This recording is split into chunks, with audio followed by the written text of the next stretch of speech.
Bandwidth for this podcast is brought to you by Ideate Software. Be sure to check out all of their great Revit applications designed to increase your productivity.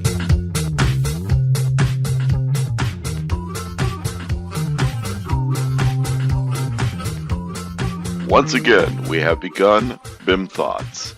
We do have a special guest today. Hallvard, define yourself. Define myself. Oh, yeah. I think I'm a curious person, technology geek, curious, and really love to be outdoors and enjoy the world. Wow, look at that. I think that's all of us because, I just got a Jeep, and so I go out to the outdoors all the time now. It's all government land or public land, as they call it. So as long as you're on an established trail, you can go there. Wow, that sounds a lot of fun, right? I'm based in Norway, and I think the government isn't that fond of outdoor driving, but that's something I really want to try. That sounds great. So what else are you curious about? I think really curious. I'm a real technology nerd. Like it's so that might be the thing I'm most curious about. Reading papers, like trying to follow all interesting things that are happening around the world. Yeah, I guess I spend a lot of time on that. So to say it in a nice way. So, Spacemaker. I hear you're the expert in Spacemaker. Yeah, it's an expert in Spacemaker. I think I have a pretty good overview at least, but it's hard to claim that you're the expert. But I think I should have a fairly good overview at least. So tell us about Spacemaker. Yeah. No, what we are building and what we have been building over the last years is really a product that are trying to turbocharge the work of designers and like architects and project developers working on real estate projects. That's pretty much what we're up to. So of course there's a lot of layers to that, but really build something new that's like more collaborative, like smarter, and also really geared towards actually quantifiable outcomes in projects. So I think that's, to summarize it really quick, that's really what we're up to. Okay. So what? So someone who doesn't know what Spacemaker is, what would be the main features that they should know about in order to learn more about Spacemaker, I guess?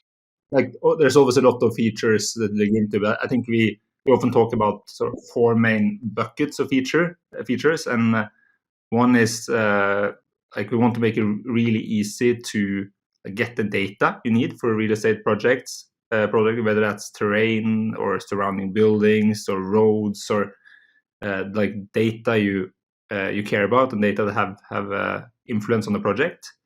And so that's a one for a sort of big bucket. The second one is what we call AI-powered design, which for us is all sorts of assisted manual design, parametric design, generative design, and optimization. So a bunch of features also in that bucket. And the third one is analysis on quantifiable outcomes, whether that's floor area, daylight, microclimate, sun, and more. And the fourth one that we talk about is collaboration, like collaborating on a shared project route. So there's also a lot of features around that, as there is in a lot of cloud-based products.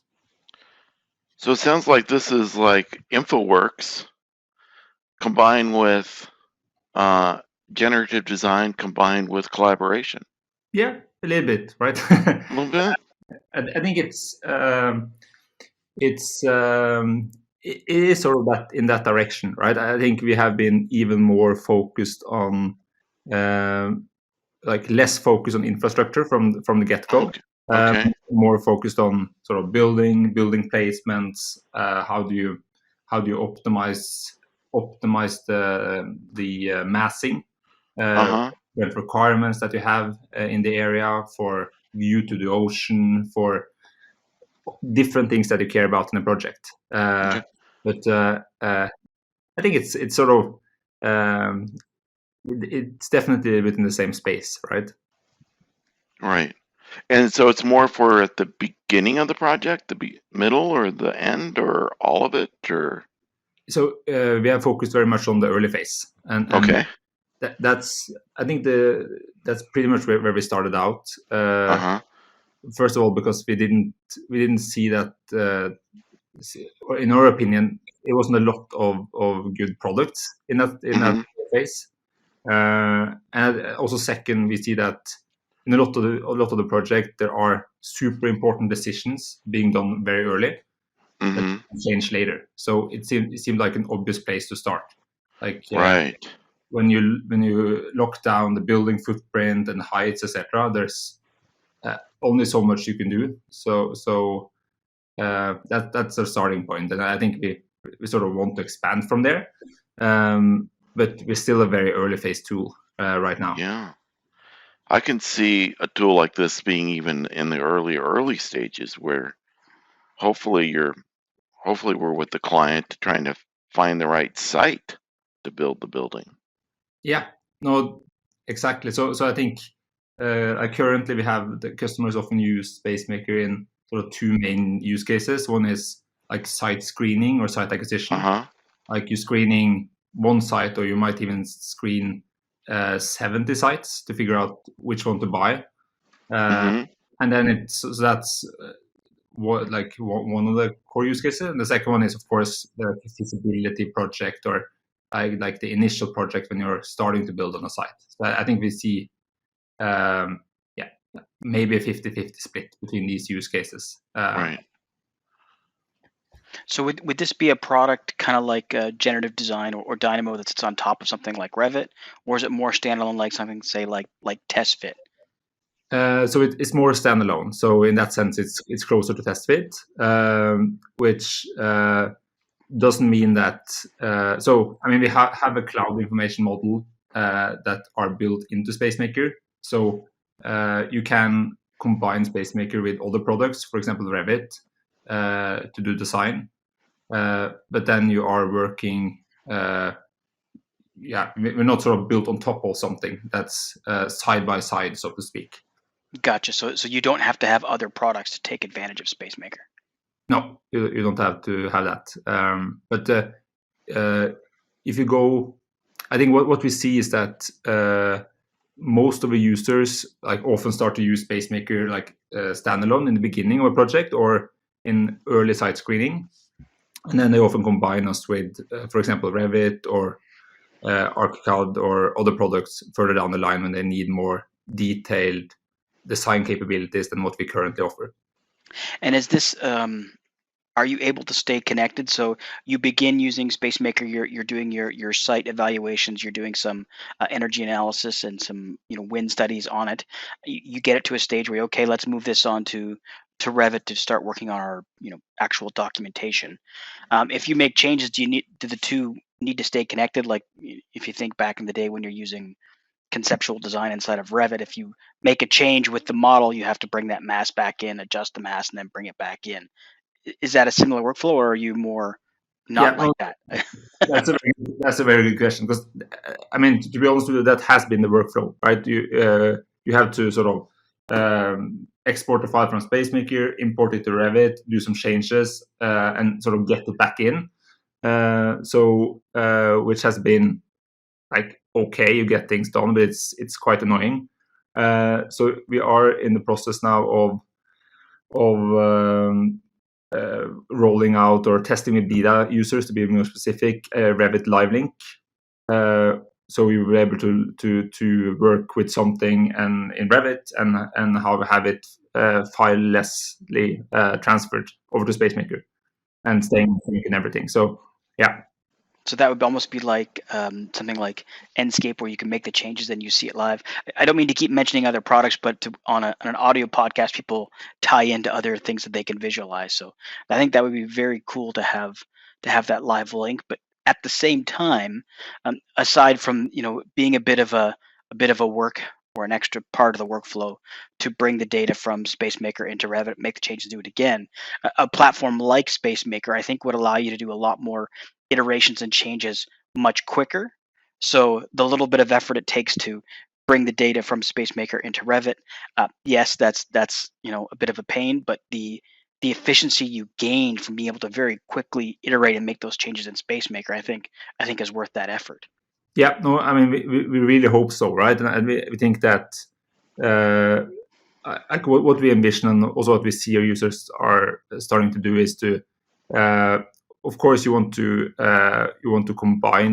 combine tools, and you want to do it without the hassle of actually sort of using files and getting them back and forth.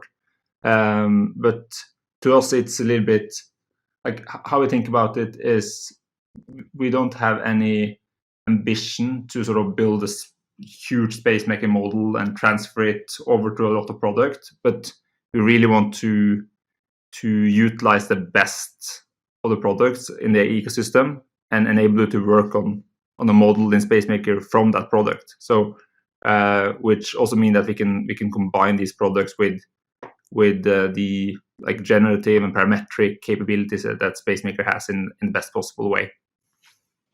Very cool.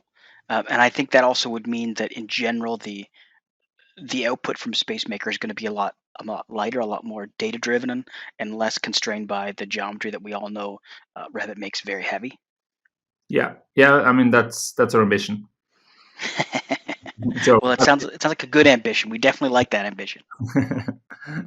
It seems like the kind of atmosphere around data to inform it, the design or even the design process is becoming almost common day, right? Or very commonplace within our workplace, whether that, you're an architect or an owner, a developer, a contractor, whatever you may be, right?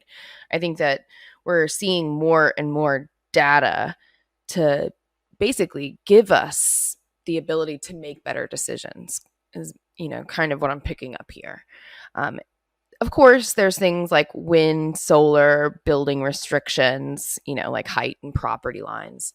But do you guys, or do you personally, Hallvard, see any type of, variables that are put into Spacemaker that you wouldn't necessarily expect, or anything that, you're seeing requested within the platform that, you may not, as a data scientist or with your background, have expected?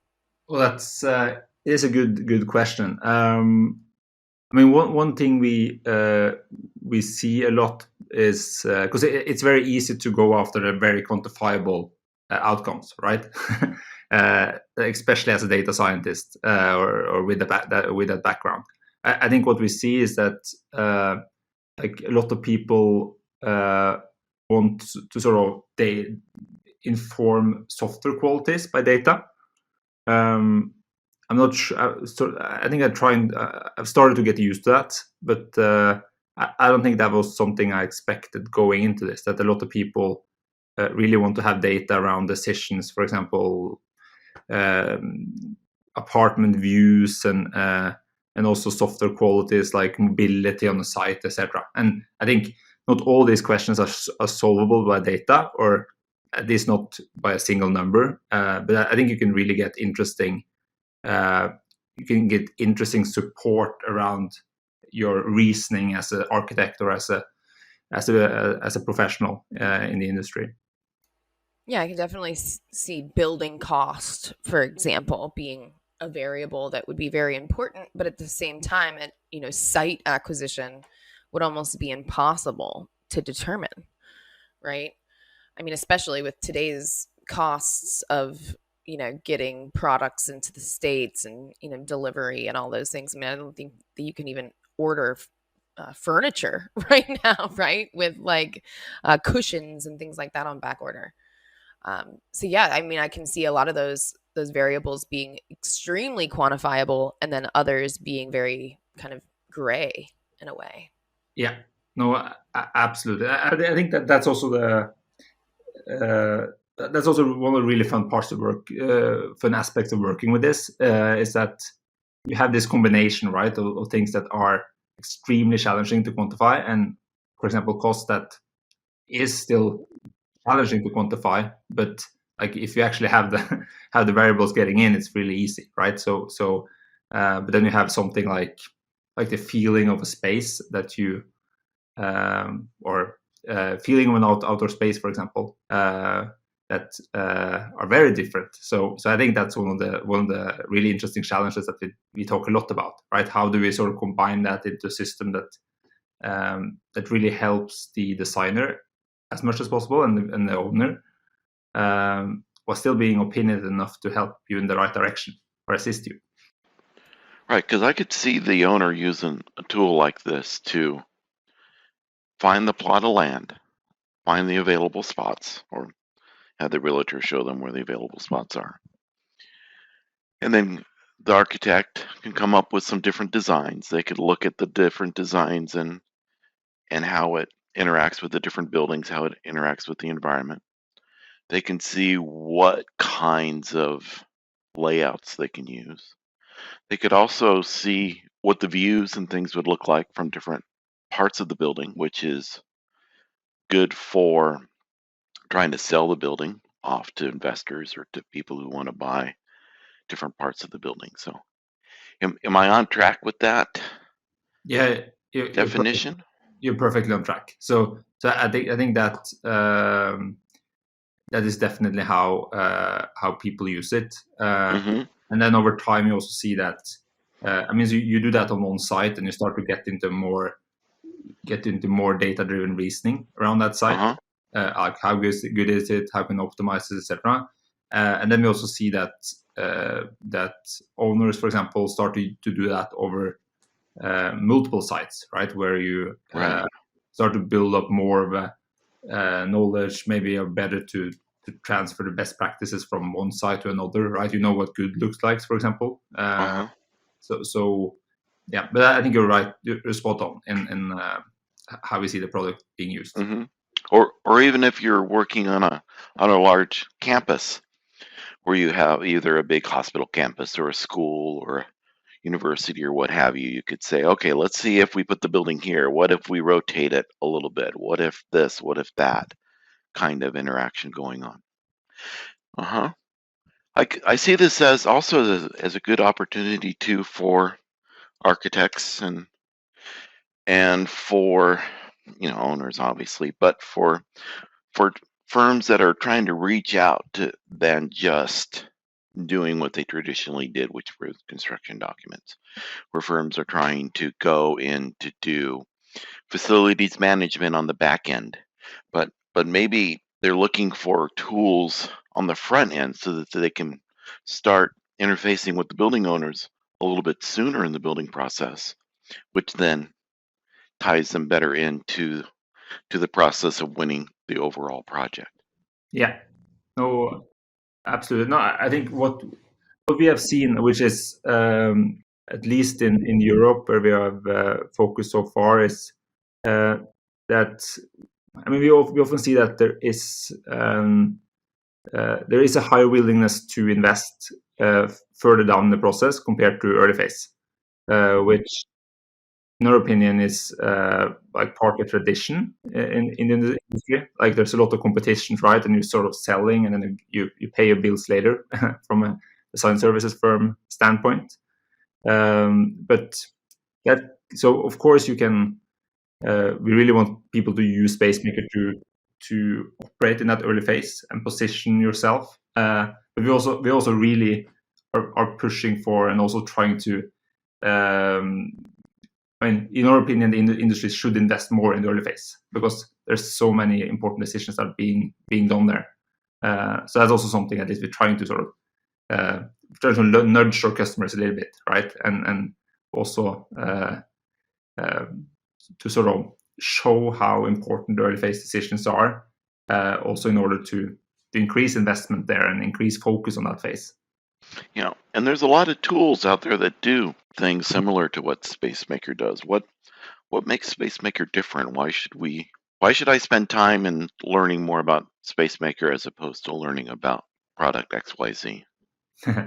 Yes, no, I think it's a tough question because there's so many tools you could compare us with, right? There are they're not tools in early phase are not standardized to that degree. But I think like the one thing that we see, especially from the architect angle, is that what we have done is we have really democratized a lot of the things that are not really accessible today. For example, really good analysis on the design is possible to do if you do a little bit of hacking with Dynamo and Grasshopper, etc. And it's also possible to use generative design if you're a coder or a semi-coder. But I think what we see is that we really democratized it and made it so much more accessible for a wider range of users. And that's the feedback we get. That this is you can see a lot of the same things in other products, but it's way more accessible, which also means that it goes from a product that's used in a pilot, for example, to show off technology, to something that get into your sort of core toolkit when developing projects. So your product is more of an all-in-one, or you have multiple disciplines within your product.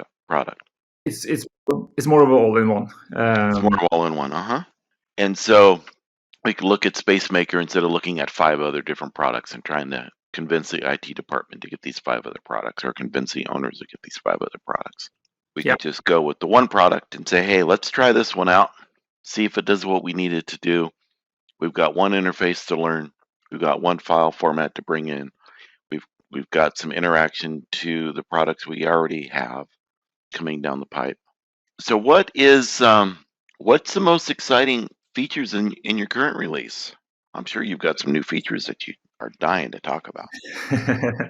Yeah, no, absolutely. No, I think we are releasing continuously, so there's always a lot of new stuff coming out. But I think if you look at like some of the current things we have released, we have a release that came out, I think it was last week, with a microclimate analysis that combined both wind, sun, and weather data to say something about the local climate on your site and the risk that the site have in terms of heat islands. So I think that's super exciting, especially for people that have experienced the recent heat waves and all these things. So that's a very exciting release for us.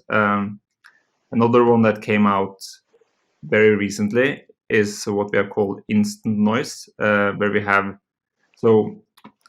noise analysis is something that people use a lot in Spacemaker, like in full noise simulation. That's say something about like how does the surrounding roads and rails, etc., affect my apartments, and how can I build sort of quiet zones and nice livable spaces. So that's a very frequently used feature in Spacemaker. But we've also seen that one might take from anything from 3 to 15 minutes to run for a single simulation. And we have now built what we call a noise surrogate in addition to that, which is a machine learning based model that approximates the full simulation, which means that you can start to iterate real time on in terms of massing and get instant feedback on noise, which are something we're super excited about, and also just starting to sort of get out in the world and get it into real projects. It's very cool. The noise part is, I haven't thought about, well, I think about noise all the time because the dog barked next door.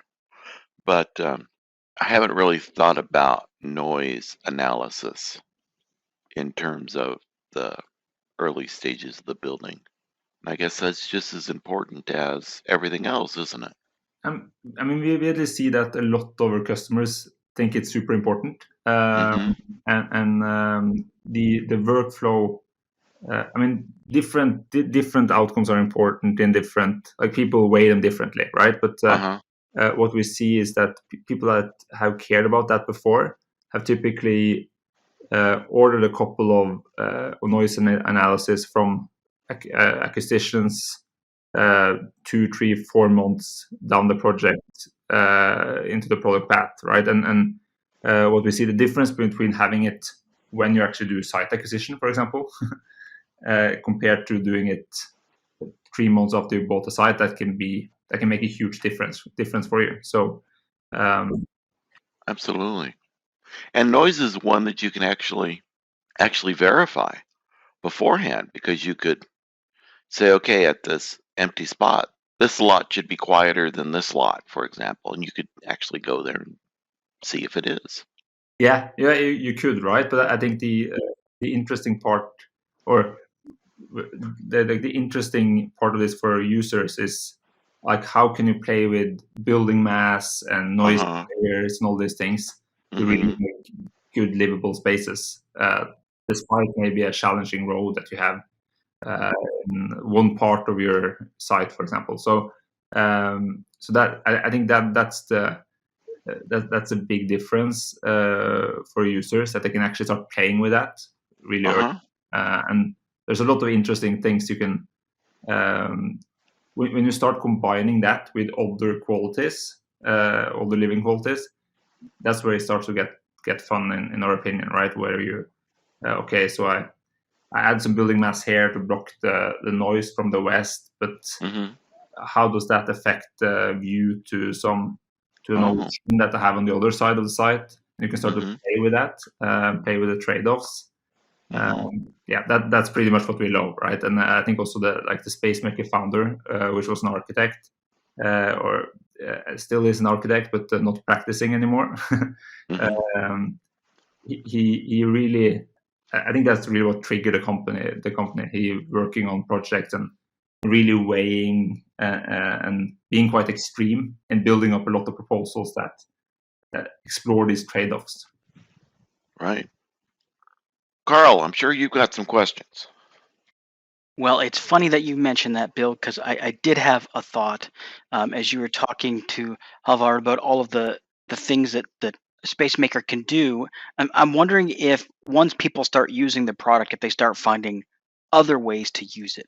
And when Bill was talking about working on the school or the hospital in a campus scenario, of course, making a brand new building and doing all the great things that Spacemaker can do, it seems like a no-brainer. But what about retrofit? You know, they have big buildings that were used for a lab that now is going to be turned into a dorm, or they have a dorm that's going to be turned into something else, where you're not necessarily designing the building from scratch, but perhaps the interior retro fit out, that type of thing. Is that something that we can use this platform for as well? I mean, sure. It's not sort of what we have built for originally, but we have seen that the users are starting to use us like as it should be with any product, right? Outside of sort of the original use case. So I mean, for example, we see people use Spacemaker in project where you are retrofitting a building, for example, transitioning from like something, maybe I don't know, an office building to a residential building, for example, where you are interested in just getting like really good analysis on the like exteriors and then doing smart choices within the buildings. So yeah, sure, it's I think it's the product is most powerful when you start to play with building mass, right? But it's still, you can still use it if you like also with retrofit changes. So yeah.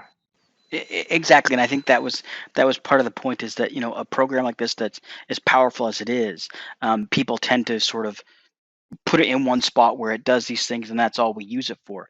But even just watching some of the videos that are on the website, and I'll be sure to link them into the podcast, for what it can do, the analysis tools that it does, and the ease with which it does that analysis, you know, could be super beneficial to other things other than just starting a building from scratch. So I think it's great that you're seeing that people that purchase the product and are using it for what it's supposed to be used for, doing big air quotes here, are finding value in it outside the box. And that's one of the great things that makes people keep coming back to a product, is that it does what they want plus other things. It's those other things that get people, us tech geeks, excited about, hey, did you know that I can do this? That's why we talk in forums and blogs and podcasts, right? Yeah, and I mean, to be honest, that's people that are sort of working outside the quote unquote intended use case. So that's also the people that really drives our product development, right? Because we hear that, okay, so this is actually possible to do in Spacemaker, and then we can start sort of like talking to these people and figuring out, okay, so what would it take to make this something that's available, not just for the really techy users or the really creative users that are able to sort of get around the product a little bit, and how do we enable that for like bigger massive users? So I mean, we love these users that are sort of pushing the limits of the product. Absolutely. And I think that brings into a great last question is, what do you think is the strategic direction or future things that are coming down the pipe for Spacemaker down the road? Yeah, it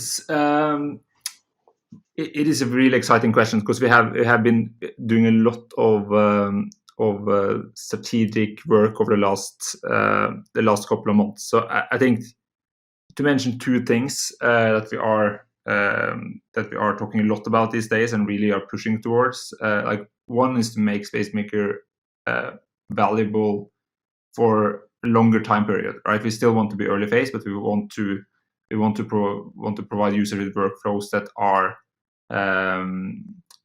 also a little bit more downstream from what we are today as a starting point. And there's a lot of exciting stuff there that we could go through. But I think the second part there is originally Spacemaker was built as a product supporting like a residential use case, and then we have seen that, again, going back to the users that are pushing the product, have sort of pushed us outside that use case and started using us for all sorts of things.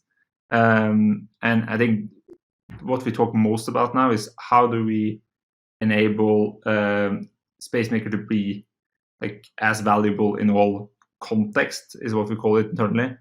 How do we like build a product that are actually that can be equally valuable in a hospital project that it is in a residential project. And I think that opens for us a lot of interesting discussions around what is our target user, because I think what we will see in the future is that we'll have Spacemaker will still make a lot of these generative design tools, analysis tools accessible for like a wide range of users. But we also think that it will be catered more towards, or at least enabling a smaller part of a user base to really be deeper contributors and sort of be able to, for example, build out or provide their own building automations, for example, that they can share with their clients, with the firms, and sort of build out that a little bit, going from targeting like one sort of mass, like wider audience, to targeting that wider audience, and in addition to a smaller one that might be the typical Dynamo or Grasshopper user, and sort of people that are more techy. Cool. Dana, I'm going to give you the final thought. The final thought. Well, I think we should be very appreciative of people like Hallvard, who really push the envelope in terms of data science and bring all kinds of awesome programs to our fingertips, and keep using them, right? Regardless of whether we're using them for their intended purpose or not. I think that that's really the key in, kind of exploring and being designers, right? Getting all of that information, utilizing it somehow, right, regardless of what that data is pointing to. So thank you, Hallvard. Thank you, Carl. Thank you, Dana. It's been a great BIM Thoughts. Thank you so much. Thanks for having me. Thank you.